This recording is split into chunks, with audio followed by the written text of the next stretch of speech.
Hi అండి. రాగి పాలు ఎలా ప్రిపేర్ చేయాలో చూద్దాము. దీనికోసం నేను ఒక గ్లాస్ రాగులను తీసుకున్నాను. వాటిని 2 నుంచి 3 సార్లు శుభ్రంగా వాటర్తో కడిగేసానండి. కడిగేసి డ్రింకింగ్ వాటర్ ఒక గ్లాస్ పోసానండి. పోసి ఇలా 3 నుంచి 4 గంటల వరకు నాననివ్వాలండి. నాననిచ్చిన వాటిని మిక్సీ జార్లో వేసేసుకోండి డైరెక్ట్గా, ఎందుకంటే మనం డ్రింకింగ్ వాటరే పోసాం కదా నానబెట్టడానికి. సో డైరెక్ట్గా మిక్సీ జార్లో వేసేయండి విత్ వాటర్. దీంట్లో 1 స్పూన్ నేను బెల్లం వేస్తున్నానండి. స్వీట్గా ఉంటేనే పిల్లలు బాగా ఇష్టంగా తాగుతారు కదా.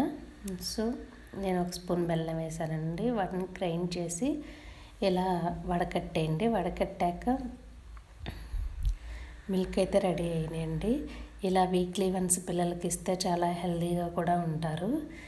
మా పాప అయితే ఇంకోసారి వడకట్టు మమ్మీ అంటే వడకట్టున్నానండి టీ కంటైనర్తో. ఎందుకంటే అడుగున కొంచెం పిట్టాలు వస్తుంది, వాళ్ళకి తాగడానికి ఇబ్బందిగా ఉందంటున్నారు. సో అందుకే ఇంకోసారి టీ కంటైనర్తో వడకట్టేస్తున్నానండి. ఇలా మీరు ఎవరన్నా చేసుకుంటుంటే రాగిపాలు కామెంట్ చేయండి. మీరు ఒకసారి ట్రై చేసి చెప్పండి ఎలా ఉన్నాయో రాగిపాలు.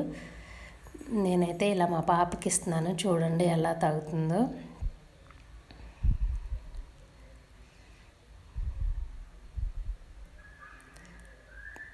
Thank you for watching.